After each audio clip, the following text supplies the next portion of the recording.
Hi students, in this class we will be discussing the adrenal gland or the suprarenal gland. We will be discussing briefly its functions, the adrenal insufficiency, and what are the tests that are needed to diagnose these disorders. Now we will be covering them as per competency number 6.13, okay, and 6.14 and 6.15. So these three competencies highlights all total 4 organs, or like 3 organs, so 4 my mistake: kidney, liver, thyroid and adrenal gland. Minded, this kidney function test or renal function test, LFT, liver function test and thyroid function tests are age old and known topics. Okay, so these have been coming in previous years as long questions as well as short notes. These are asked in Viva, but this thing is new. Adrenal function test is actually new for first years because you actually only need to learn, you will be learning these in details in pharmacology and then in medicine and in pediatrics, alright. But as a first year student you will just be oriented now how these things actually work. You don't need to know the treatment and other details, but you need to know the diagnostic part, alright, how to diagnose and when to do these tests and what does it mean if these tests are abnormal. So before going into that, I'll be briefly discussing the things that you already know. So I'll be discussing about adrenal glands, what are their functions, and then we'll go into adrenal insufficiency and hyperfunctioning of adrenal gland. So let's see what you know. Most of the things I bet you already know from your +2 knowledge or your physiology lesson. So right away you can see this is an anatomy knowledge. I think you have been taught abdomen, alright. So when you are taught kidney, you will be taught suprarenal gland, and as you know by now, each suprarenal gland weighs approximately 4 gram, and these are retroperitoneal in structure because they lie in relation to the kidneys. You should know kidneys are a retroperitoneal structure, right? So both kidneys and adrenals are retroperitoneal, and as you know, each of them comprises of 2 layers, the outer cortex and the inner medulla, right? So so the hormones that are secreted from adrenal cortex, from +2 days biology, you know, glucocorticoids, mineralocorticoids and sex corticoids, right? You can even tell me the function. So what does glucocorticoids do? Alright, so glucocorticoids actually are catabolic hormones that performs n number of functions. Okay, there are hundreds of functions and metabolic reactions in which glucocorticoids participate. What are the role of mineralocorticoid? They mainly, as the name suggests, these are related to homeostasis of minerals, mainly sodium, potassium and chloride. They control the osmotic balance as well as the ionic balance of our body. And you should already know, being a catabolic hormone, it means the glucocorticoids convert the storage form into mobile form. Catabolism means simpler form. So in case of carbohydrate metabolism, it will help in conversion of glycogen to glucose, so gluconeogenesis. So these are all applied part, you know, and it actually increases the blood glucose levels. And androgenic hormones, you know better than me, they increase libido, they help in hair secretion, secondary sex characters and all those things. And from adrenal medulla, you already know by now, since your protein metabolism class is over, epinephrine and norepinephrine and their functions related to sympathetic nervous system. I am not going into those details. Now this you should know, okay. GFR, glomerulosa, fascicularis and reticulata, these are the 3 layers okay, of adrenal cortex and the inner medulla. Okay, so this is, I don't think adrenal gland comes as a histology slide, does it? Okay, if it does, then it's time to study this section from your histology textbook. If not, then this is fine. Okay. So if we see how these things work, okay, adrenal gland, the inner medulla, helps in secretion of epinephrine and norepinephrine. So the adrenaline and noradrenaline, both, they have got their own receptors, sympathetic receptors. Those are known as adrenoceptor, ADRENOCEPTOR, adrenal receptor or adrenoceptor. So beta adrenoceptor and alpha adrenoceptor, they are two different type of receptors which will be taught in pharmacology, and how these actually control the various body function. Now you should know alpha adrenoceptor controls vasoconstriction, okay, and beta actually controls vasodilatation, the tachycardia and the insulin resistance. So see, right now it's not important for you to remember that which receptor does what, okay, but you should know a general function of adrenaline and noradrenaline. You will not be asked in details, okay fine, this function is done by this receptor and this function is done by alpha or beta. No, from you guys it is expected that you know a list of function that adrenaline or noradrenaline performs, okay, so that's enough. Now coming to the glomerulosa. From the glomerulosa, you already know it secretes mineralocorticoid, and the main mineralocorticoid is the RAS system, renin angiotensin aldosterone system. So this is the main culprit, number one main regulator of mineral, and this is the main culprit that leads to production of a disease called hypertension, high BP, okay, hypertension. So main problem lies over here. So what does it do?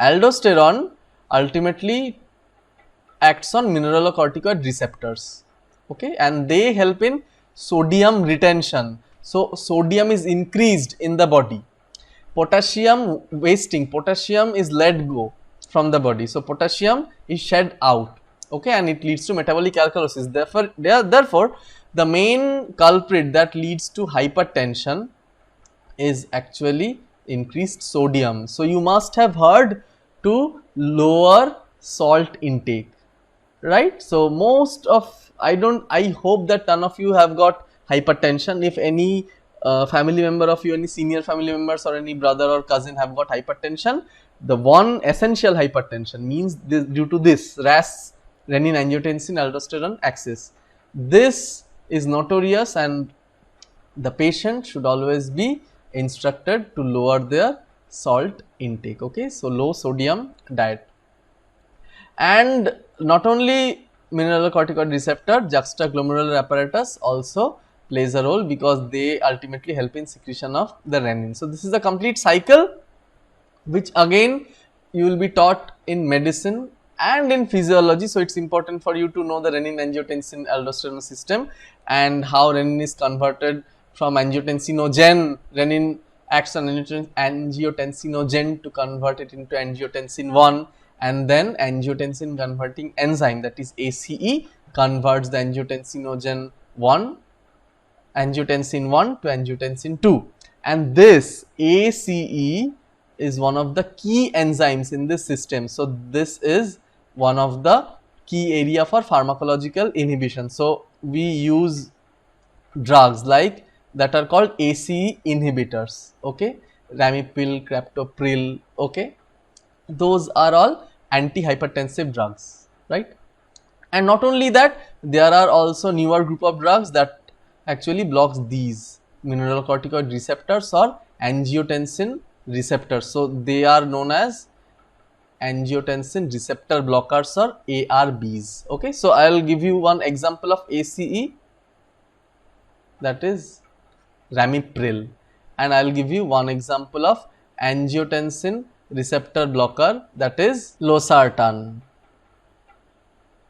LOSARTAN.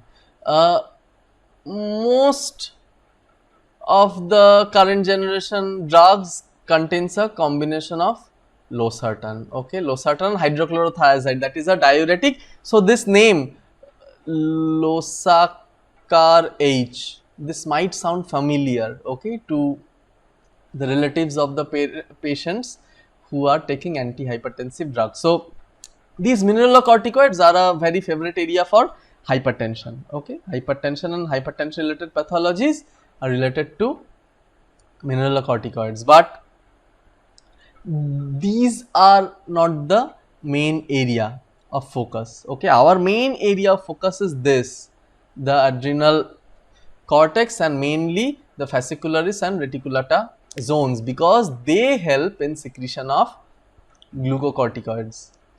You should know that hypothalamus, okay, secretes a releasing hormone, that is ACTH, adrenocorticotrophic hormone releasing hormone. So anything that is synthesized by pituitary, the hypothalamus has got a releasing hormone for that. So hypothalamus first actually synthesizes a releasing hormone.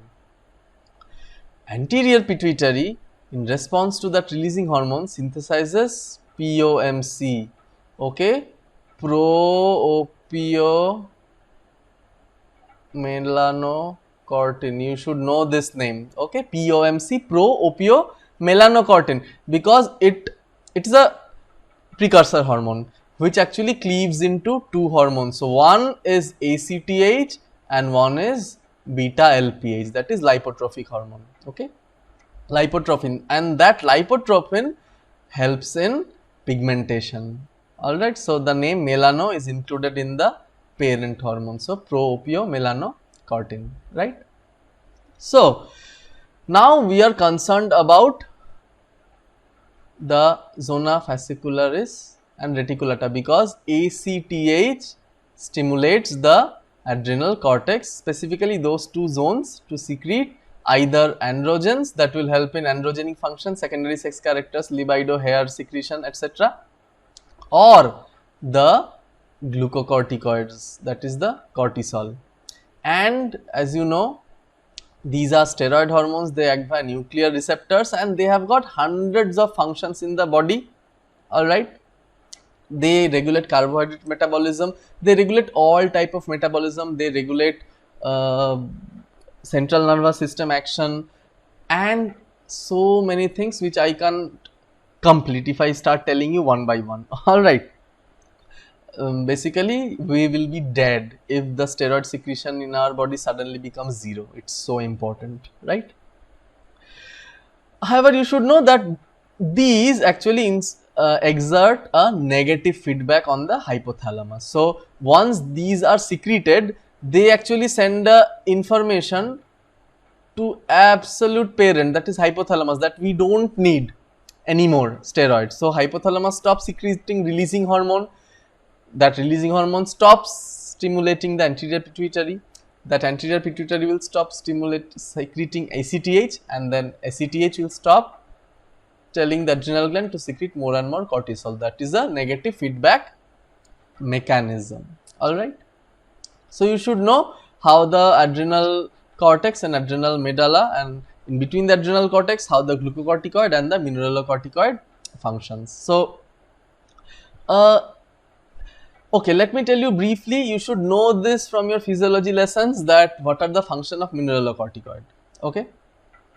Now generally mineralocorticoid excess leads to increased sodium, that is sodium is retained, and potassium loss.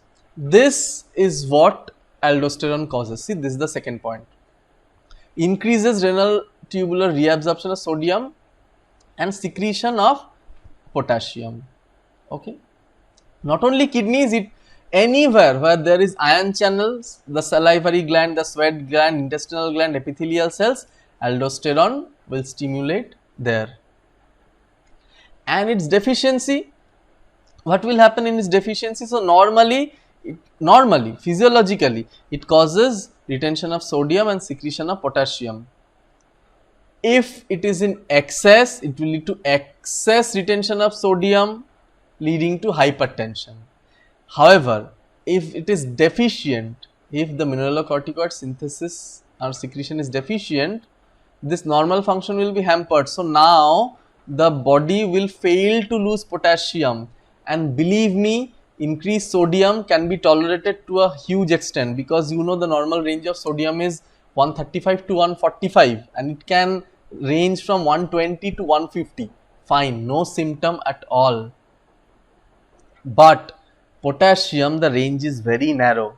If potassium level goes below 3 or above 6, it will lead to severe cardiac problem, arrhythmia. Okay, the normal rhythm in which the heart is pumping and it is the systole and diastole is happening, if that rhythm is hampered, we call it arrhythmia. And in case of the arrhythmia, any type of arrhythmia can be fatal, so it will lead to sudden death. Alright, so mineralocorticoid deficiency is something very serious. But you should know, if you know the normal function, retention of sodium and loss of potassium, then fine. Moving on, what are the function of glucocorticoid? As I told you, glucocorticoid is a catabolic hormone. It means it helps in conversion of complex forms of glucose to simpler form of glucose. Means breakdown of glycogen to glucose. How can it happen? Number one, glycogenolysis, and number two, gluconeogenesis. So it helps in both. Basically it helps in glucagon. You should know that there are various types of catabolic hormones. So glucocorticoid, ACTH, steroids and glucagon, these are all catabolic hormone. There is one anabolic hormone to counter all of them, that is insulin. So the actions of glucocorticoid will be reverse of that of insulin. So insulin decreases glucose, however it will increase blood glucose. So function of glucocorticoid is to increase blood glucose. So cortisol also causes a moderate decrease in rate of glucose utilization in most cells in the body. So what will happen? Glucose generally enters into the cell, leading to the formation of glucose 6 phosphate and then glycolysis. Thus glucose is utilized. So utilization is a anabolic process, so it will cause prevention of that. So it will lead to a moderate decrease in the rate of glucose utilization. So if glucose utilization is now low, the level of glucose will increase. So ultimately it will lead to increase in glucose. Okay, I hope it's clear. And as I told you, it's a catabolic hormone. So all over the, considering all minerals and all metabolites, I mean glucose, carbohydrate, proteins and fat. So see, the synthetic form will be decreased. So from complex to simple, catabolism. So increased catabolism of protein and decreased protein synthesis. Protein synthesis is an anabolic process, so it will prevent anabolic process and it will help in catabolic process. And same in case of fat metabolism, it promotes mobilization of fatty acids from adipose tissue. So adipose tissue is a storage form. Okay, from there it will break down the fatty acid and it will distribute the fatty acid to their other areas of requirement. So remember, this is a total catabolic function of glucocorticoid. Now you have heard that steroids are, you must have heard that steroids are life-saving medicines. Okay, yes, they are very dangerous and they are life-saving. Remember, all the critical medicines are extremely dangerous, and I believe, and it's said by many pharmacologists, that unless there is a side effect, there will be no effect of a medicine. Okay, trust me. This is a very risky statement, but I stand by it. If any medicine has got a side effect, it means it will have its normal effect. So if you hear something medicine which has got literally no side effect, then the potency of that medicine is actually very doubtful. Okay, and all the critical drugs, the life-saving drugs, are poison, because if you cross the level of the therapeutic index or dose, it becomes a lethal dose. Okay, we will be taught in detail in pharmacology in the next year. Why I am saying this? Because you see all the herbal formulation, those Patanjali, I am not against any brand. Okay, I only stand by allopathy. There are good homeopathic and Ayurvedic medicines, fine, but remember, if there is no side effect, the effect of the medicine is actually doubtful. So all the critical drugs are poisonous. And let's go get back to our steroid lesson. So steroids, yes, they are life saving. Why? How? It can block early stages of inflammation before the inflammation even begins. Alright, so in case of any skin problem or any problem related to the body where we suspect inflammation, inflammation is the major disease process. Okay, even fever is a result of inflammation. We will be taught that in pathology in detail, but steroids can stop that. So any disease process in which inflammation may lead to further complication, inclusion of steroid is a must in the treatment regime. Not only that, even if the inflammation has already begun, it will help in rapid healing. So you see, it prevents infection from starting, and it actually prevents and it actually helps the inflammation to heal as fast as possible. Alright. So it is actually a wonder drug, magic drug. There are hundreds of inflammatory disorders. You will be learning very soon than you think, and you will see steroids are actually a part of so many treatment regime. So why don't we prescribe steroid? We say steroid is a very dangerous drug. Please stay away from it. If any formulation or cream has steroid, okay, we are skeptical. We think twice before taking the tablet or using that cream, because since it reduces the lymphocyte production, it suppresses the body immunity. Very, very, very important. Not for short term. Okay, you can use a steroid ointment for 1 week. Fine. You can take 3 to 4 tablets of steroid as a single dose. Fine. Short duration, no problem. But if it is prescribed for a long duration, the whole immunity of the body will become zero. Total loss of immunity, and zero immunity is just like HIV/AIDS, in which patient has got zero immunity. So all the opportunistic infections will now invade the patient. He will become infected. Okay, so all types of infections. So a patient of steroid therapy is very prone to develop infection. So he or she needs to be maintained in a very clean condition to prevent any bacteria or virus from inserting or getting into his or her body. You should know that other conditions of immunosuppression are cancer. Okay, so cancer, HIV and steroid therapy are very, very, very important causes of immunosuppression. A very important role of steroid is it blocks the inflammatory response to allergic reaction. So any case of allergy, okay, we prescribe steroid, right? That was actually what we used to prescribe a few decades back, but now there are newer group of drugs. Those are known as NSAIDs. Oh, NSAIDs. Okay, so non-steroidal anti-inflammatory drugs. Okay, steroids are anti-inflammatory, right? But nowadays we have got non-steroidal anti-inflammatory drugs. You know their names, right? Aspirin, paracetamol, ibuprofen, etc. So you know so much, but you should know that a case of severe allergy, we often prescribe steroids. So be it skin allergy or be it asthma, steroid remains the mainstay of treatment. So inhalers contain steroid in aerosol form. All right. So enough about steroids. So let's see how we can diagnose, and before that we'll just check this diagram. So what happens in case of stress? Everything starts with stress. Okay, so stress excites the hypothalamus. So you should know, once you are taught about brain, you should know, all right, that the median amines of hypothalamus actually secretes the releasing hormone, and it stimulates the pituitary, and it secretes ACTH. ACTH stimulates adrenal cortex, and it secretes cortisol, and these are the responses to stress.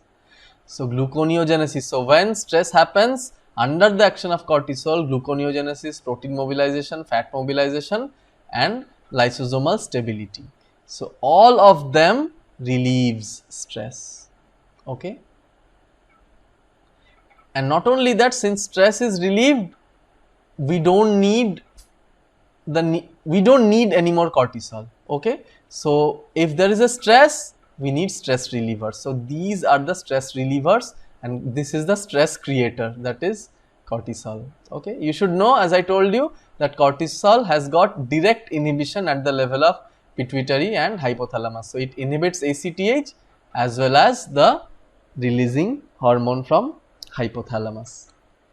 Now we go to, so you can take a deep breath.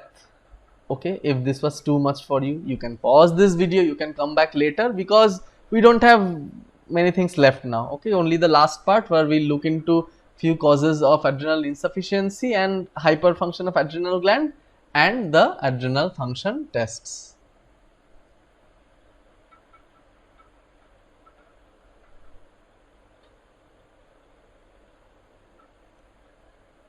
So right away you can tell me one name sounds common to you, okay, that have been taught recently, right? And yes, I think you have spotted this one, hemochromatosis. So those who have attended my iron class should be able to tell this one, okay? But this is a rare cause of adrenal insufficiency. Mainly adrenal insufficiency may be primary adrenal insufficiency, means there is no problem in pituitary, so ACTH level is normal. Okay, it is normal, it is not low, but the problem lies in adrenal gland. Okay, and that condition is known as Addison's disease. Okay, so hypoadrenergism.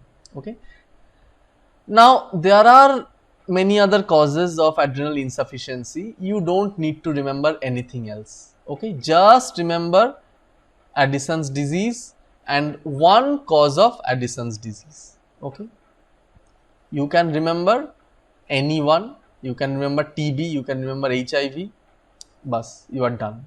Okay, and what is secondary cause of adrenal insufficiency? It means now the adrenal gland is actually fine, but the ACTH level is low. So there is no stimulation, the adrenal gland needs stimulation. So since ACTH level is low, the adrenal gland does not have enough stimulation to secrete the steroids or the glucocorticoids, alright. And the reverse can also happen. Okay, how the reverse can happen? Now we are talking about adrenal hyperfunctioning. So in what situation adrenal gland can hyperfunction? Imagine if so that can also be primary or secondary. It's not included in this slide, so I suggest you better start taking notes. Primary adrenal tumor, it means adrenal gland has got excess activity, the ACTH level is normal. Okay, not only normal, since steroids have, these glucocorticoids have got negative feedback on ACTH, it actually suppresses the level of ACTH. So primary means problem in adrenal gland, and it can be a secondary pituitary or hypothalamic cause where the ACTH level is so high that it is causing hyperfunctioning of adrenal glands. So remember, adrenal hyperfunction, the primary adrenal tumor is known as pheochromocytoma, alright, and that has already been discussed in degradation of epinephrine and norepinephrine, that you should be getting excess level of vinyl mandelic acid etc. in urine. So those are the diagnostic test of pheochromocytoma. Anyway, now we come to the adrenal function tests, and there are two tests that you should know. Okay, number one is known as dexamethasone suppression test. Okay, dexamethasone, Methasone. Okay, my horrible handwriting, but you should be able to note it down. Dexamethasone suppression test, and it has got two types.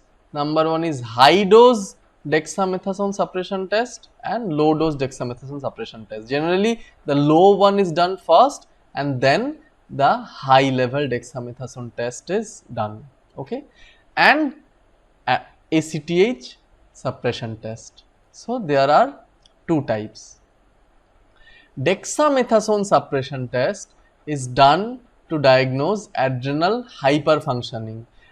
I hope I told you adrenal insufficiency is known as Addison's disease and hyperfunctioning of adrenal gland is known as Cushing's disease. Okay, this is known to you all. So, dexamethasone suppression test is mainly done in case of Cushing's disease, Cushing, Cushing's. Okay, and this one ACTH suppression test is done in Addison's. Okay, A for A. Now, yes, there are two links from which I will go to the official source, okay, because these things keep on changing, okay. I will include this link in the video description so that you can take your time to read out, but I will again tell you that you don't need to know everything what's in the link, okay. So, let's see. So, this is the latest updated guideline for Medline, and this is as per the United States National Library of Medicine, and it is funded by NIH, National Institute of Health. Alright. So, any test, especially if you are a PG student and if you are watching this video, maybe you should know that for your MCQ purposes, either latest Harrison or this Medline Plus can give you the latest guidelines. Okay, for first years just focus on what I am telling. Okay, you don't need to read that much. So, dexamethasone suppression test, okay, it measures. So, what does it measure? You again I am telling you, for first year students, you do not need to know entire thing, just note down what I am telling you to note down.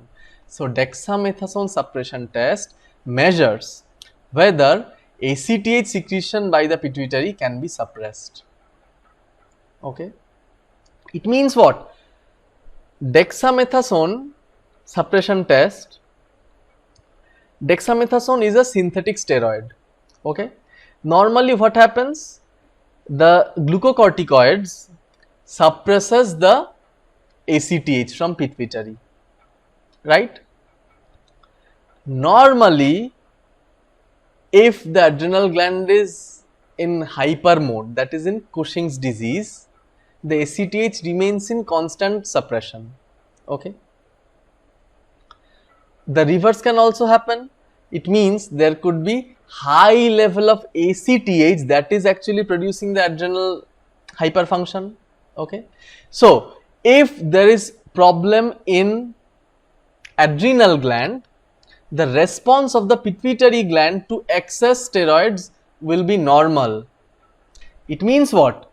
If the pituitary is normal, it will respond normally, right? So, if problem is in adrenal gland, okay, if there is secretion, excess secretion of steroid, or if we inject glucocorticoids from outside, the pituitary will still react normally and the ACTH secretion will be suppressed. Okay, so dexamethasone suppresses ACTH secretion from pituitary. But imagine a scenario where the pituitary is the culprit and it is secreting excess ACTH. So, maybe a primary pituitary tumor in the anterior pituitary. In that case, what will happen? The ACTH will be constantly high and the excess amount of dexamethasone from outside or the steroids that are produced inside, the glucocorticoids, will not be able to suppress the ACTH. You get my point?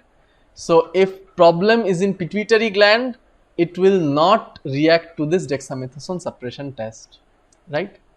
Now, dexamethasone suppression tests are done in two variety. Number one, low dose and number 2 high dose. You just need to know these two only. It is done in two methods. One is low dose and one is high dose. Why it is done? Not needed. Okay, it is difficult to understand. It will be not assessed in first year because the whole thing will be taught again, all over again in much detail in medicine, and by that time it will be easier for you to understand because you would have read pharmacology, right? So you can read.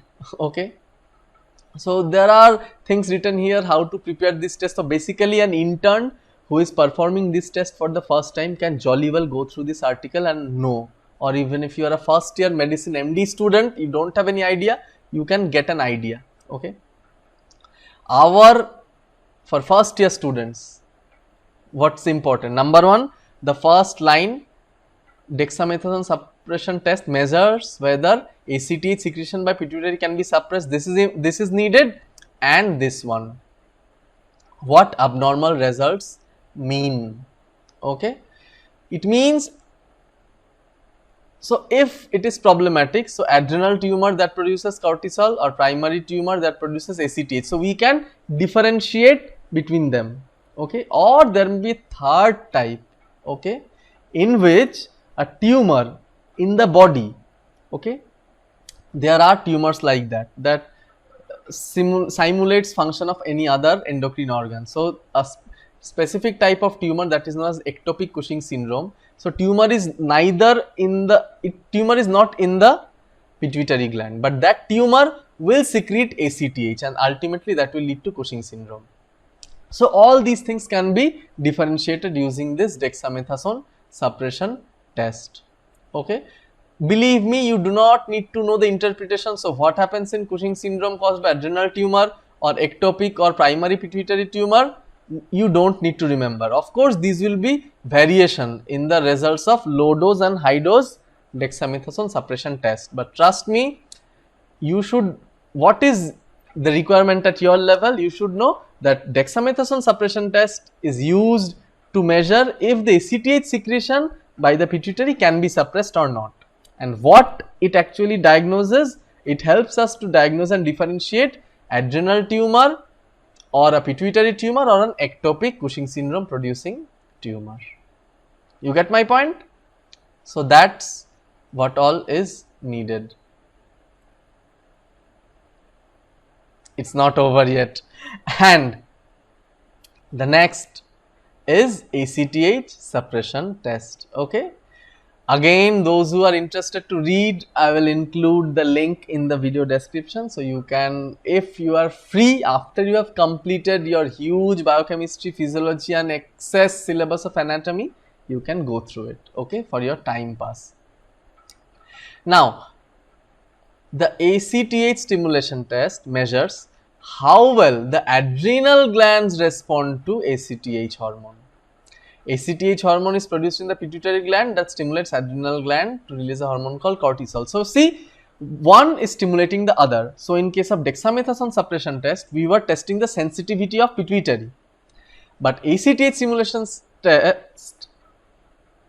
tests the sensitivity of adrenal gland. So now we inject ACTH and we see if the adrenal gland responds to the ACTH or not.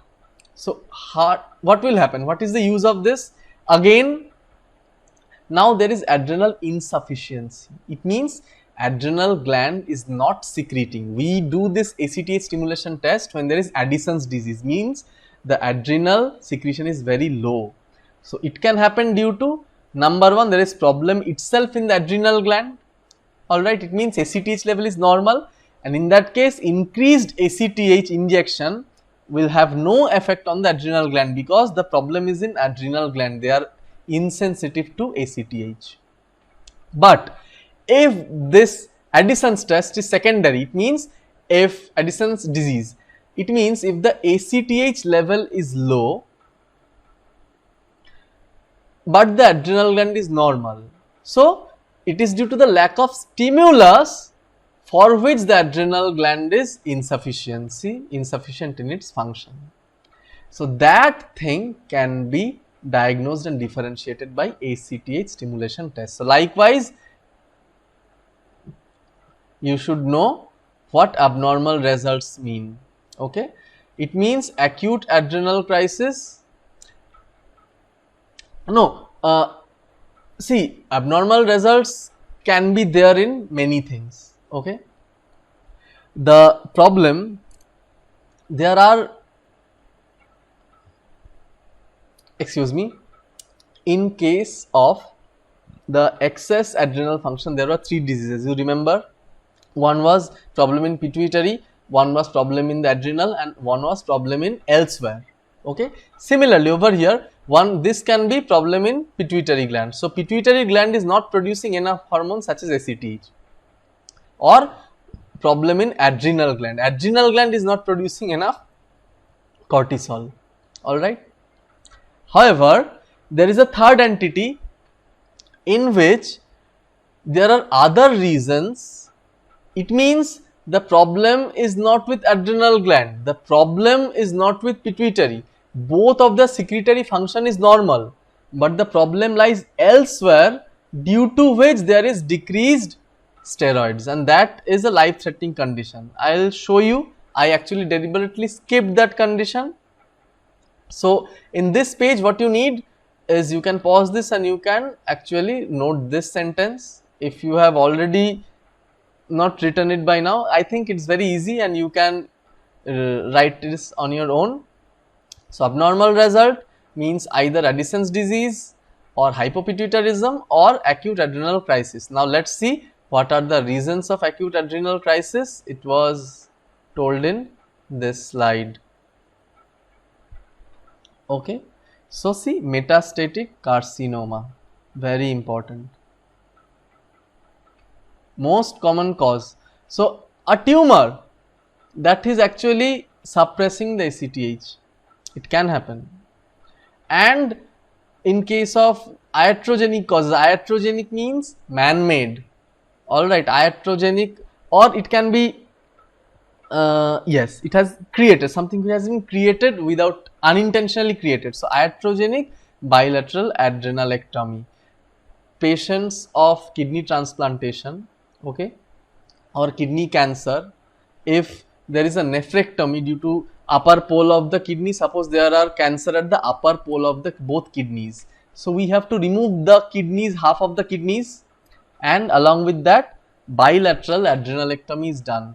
That is an acute life threatening condition in which there is total, the steroid secretion becomes 0. All right. Also, if there is intraadrenal hemorrhage, that is known as Waterhouse-Friderichsen syndrome. This will be taught in pharmacology. So remember, these are the additional causes that can also be diagnosed by ACTH suppression test. So that was it.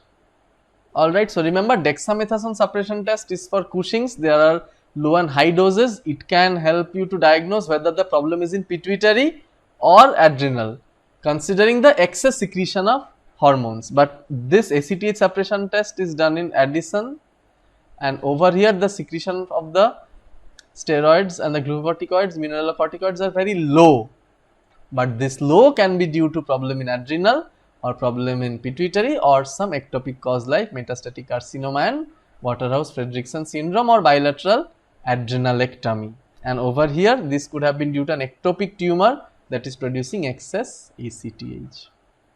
So that's it. I thank you for attending this lecture. Just remember what all we learned today. We learned briefly about the function, anatomy of adrenal gland, what are the function of adrenal cortex, what are the 3 hormones and adrenal medulla, how mineralocorticoids and glucocorticoids act, what are the function of mineralocorticoids and function of glucocorticoids, why cortisol is a wonder drug medicine and why it is actually avoided in most cases, and the stress cycle, how stress creates cortisol, it leads to all the function, and how ultimately stress is relieved. And ultimately we learn causes of hyperfunctioning of adrenal gland as well as hypofunctioning of adrenal gland, and tests how we can detect them. So thanks a lot. Feel free to get back to me in the comment section with any query you have, and I will see you in the next video. Till then, bye and take care.